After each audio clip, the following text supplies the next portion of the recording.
అందరికీ నమస్కారం. Welcome back to my channel. నా పేరు వల్లభ.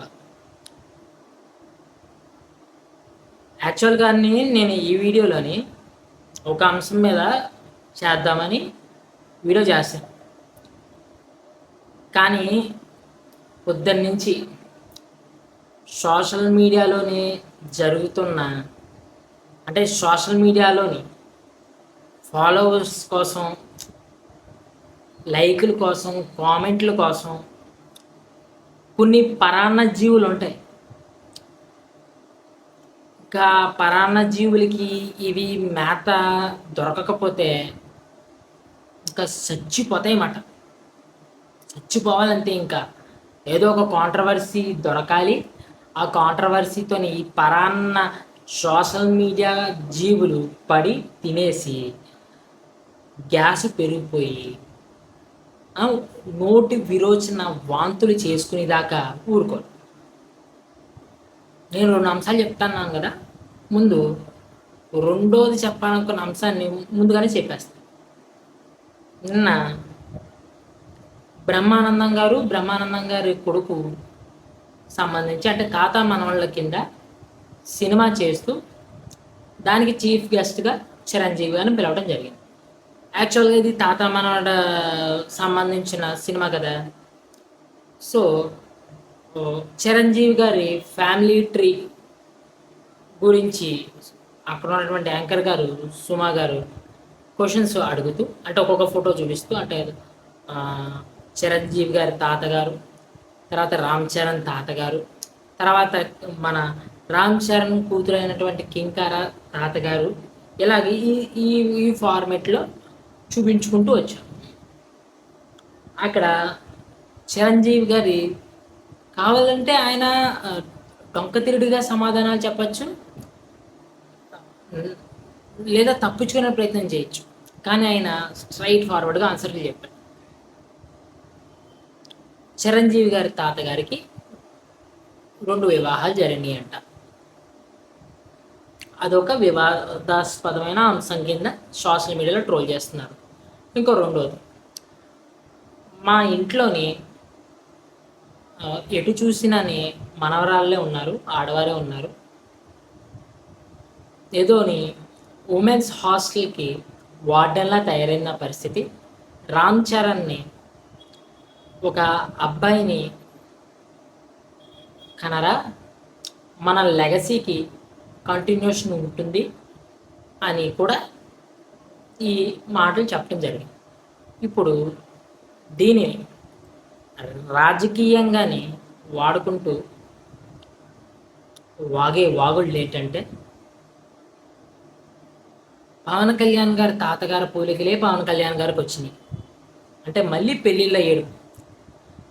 ఒరే బాబు, వాళ్ళకి ఏ సందర్భాల్లో అయినాయో దేనికి అయినాయో ఎవరికీ తెలియదు. వాళ్ళ ఇబ్బందులు వాళ్ళకి 2 జరగవచ్చు, లేకపోతే 3 పెళ్ళిళ్ళు జరగవచ్చు. ఈ ట్రోల్ చేసే కుండాకూరులకి సత్తా ఉంటే, దమ్ముంటే చేసుకోండి. మీరు పరాన్న జీవుల్లాగా పడి ఎట్టం కాదు. మీకు సత్తా ఉంటే రాజ్యాంగ పరిధిలోకి వచ్చేలాగుంటే చేసుకోండి. ఎవరి కథలు ఎవరికి తెలియవా? జగన్ గారి ఫ్యామిలీ ట్రీ గురించి ఎవరికి తెలియదా? ప్రతి ఫ్యామిలీ ట్రీ అందరికీ తెలిసిందే కదా. ఇంకా ఈ మనవడు విషయానికి వద్దాం. ఇందులో భూతే ఉంది నాకు అర్థం కాదు. ప్రతి కుటుంబంలోని కోరుకునే కోరిక, ఒక అబ్బాయి ఉంటే బాగుంటుంది అని. అక్కడ ఆయన ఇంట్లోని మనవరాలని డౌన్ ప్లే చేయట్లేదుగా. అయ్యో నాకు ఆడపిల్లలు పుట్టారండి, నాకు ఇష్టం లేదండి అంటలేదుగా. నాకు బంగారం లాంటి ఆడపిల్లలు ఉన్నారు, బంగారం లాంటి మనవరాళ్ళు ఉన్నారు, ఒక అబ్బాయి కూడా ఒక మనవడు ఉంటే కూడా బాగుంటుంది అని చెప్పాడు. ఇప్పుడు స్టేట్మెంట్ ఇంకో రకంగా తీసుకుందాం. అబ్బాయి ఉన్న ఫ్యామిలీలోని అమ్మాయి పుడితే అని కోరుకుంటే తప్పులేదు. అమ్మాయిలు ఉన్న ఫ్యామిలీలోని ఒక అబ్బాయి పుట్టితే బాగుంటుంది అని కోరుకోవటం మాత్రం ఇంకో వచ్చేస్తారన్నమాట. సూడో ఫెమినిజం అందరూ వచ్చేస్తారు, చచ్చిపోతారు. ఇంకొంతమంది చూశాను, ఆయన అలా అనడంలో తప్పులేదండి. అమ్మాయిలు ఉన్న చోట అబ్బాయిలు ఉండటం అది మనం ఇందాక అనుకున్న స్టేట్మెంట్ అది తప్పు కాదండి. కానీ లెగసీ కంటిన్యూషన్ విషయంలోని అమ్మాయిలు పనికిరారా? ఒక అమ్మాయి అయితే పనికిరాదా లెగసీ విషయంలోని అంటున్నారు. వాళ్ళు ఉండేది సినిమా ఇండస్ట్రీలో. ఒక ఫేమస్ హీరోయిన్, అప్పటి ఫేమస్ హీరోయిన్ రాధా గారు తెలుసా? కార్తీక రంగం సినిమాలో చూసాం. ఆవిడ ఎన్ని సినిమాల్లో నటించింది, ఎంత ఫేమ్ వచ్చింది. ఇప్పుడు ఎక్కడ ఆవిడ? Tamannaah Milky beauty Milky beauty అని తెగ మనం ఆమె అందాన్ని వర్ణిస్తాం కదా. ఇప్పుడు ఆమె సినిమాలేవి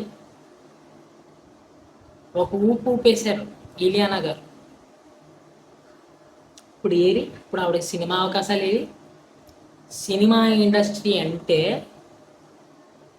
హీరో ఓరియంటెడ్గా ఉండే ఇండస్ట్రీ. అది హీరో ఓరియంటెడ్గా ఉంటే లెగసీ కంటిన్యూ అవుద్ది. ఆ పాయింట్ ఆఫ్ వ్యూలో చిరంజీవి గారు ఒక మనవడు ఉంటే బాగుంటుంది అని అన్నారు. అంతే కదా, లెగసీ కంటిన్యూషన్ అంటే అది. మరి బాలకృష్ణ గారి మాటల గురించి మాట్లాడుకుందామా? అమ్మాయి కనబడితే ఏం చేయాలో ఆయన అన్నాడు. దాని మీద ఎందుకు పడరు మీరు? ఎందుకంటే మెగా ఫ్యామిలీ తేరగా దొరికారు. వాళ్ళు ఎవరిని టార్గెట్ చేయరు, ఎవరిని ఏమనరు, పబ్బం గడిపేయచ్చు. చెప్పాను కదా, పరాన్న జీవులు పబ్బం గడిపేసి తినేసి నోటు విరోచనాలు చేసేసుకుంటాయి. ఇది మొదటి అంశం. ఇంకో రెండో అంశం, లైలా అనే ఫంక్షన్లో జనసేన ప్రజారాజ్యము జనసేనగా రూపాంతరం చెందింది అన్న స్టేట్మెంట్లకి కొంతమంది కుహనా మేధావులు చిరంజీవి గారి రాజకీయ అరంగేట్రం, ప్రజారాజ్యంలా మారబోతున్న జనసేన అన్ని పెచ్చ కోతలన్నీ విశ్లేషణలు చేశారు. నేను అదే ఫంక్షన్లో ఆయన చెప్పాడు, నా జీవితం అంతా కళామ తల్లికే అంకితము, రాజకీయ పరంగా నా ఆశయాలు ఏమున్నాయో అవన్నీ కూడా పవన్ కళ్యాణ్ ద్వారా నెరవేరుతాయి, అది నాకు చాలా సంతోషం అని చెప్పాడు. రాజకీయంగా ప్రజారాజ్యం అనేది ఒక ఎక్స్పెరిమెంట్. బీసీలకి ఇవ్వడం, తుపాకమ్మ ఆవిడికి ఎవరన్నా సీట్ ఇస్తారని ఊహించారా? 18 సీట్లు నగ్గారు. ఆయన చుట్టూ ఉన్న కొన్ని వృద్ధ జంబుకాలు చేరి మనం ప్రతిపక్షంలో ఉండలేము, అధికార దాహంతో ఏడ్చి కాంగ్రెస్లో కలిపేదాకా చచ్చిపోయి వాళ్ళ మంత్రి పదవులు దెబ్బి, ఈ మంత్రి పదవులు దొబ్బిన తర్వాత చిరంజీవి గారికి మంత్రి పదవి రాకపోతే మనం స్వార్థపరులు అయిపోతామేమో అని చెప్పి ఒక సహాయక మంత్రి, కేంద్ర సహాయక మంత్రిగా చిరంజీవి గారిని కేంద్రానికి పంపించడం జరిగింది. అప్పటి కాంగ్రెస్ ఒప్పించి ఆయనకి పదవి కూడా తీసుకోవడం ఇష్టం లేదు. ఏం బతుకుతున్నారు అంతే. డీసెన్సీ, కామన్ సెన్స్ ఏడండి. దేన్ని ట్రోల్ చేయాలి, దేన్ని ట్రోల్ చేయకూడదు, ఏది ఎలా మాట్లాడాలో బుద్ధి పెట్టి ఆలోచించి చేస్తే విషయాలు అర్థమవుతాయి. బుర్ర తక్కువ సన్నాసులారా.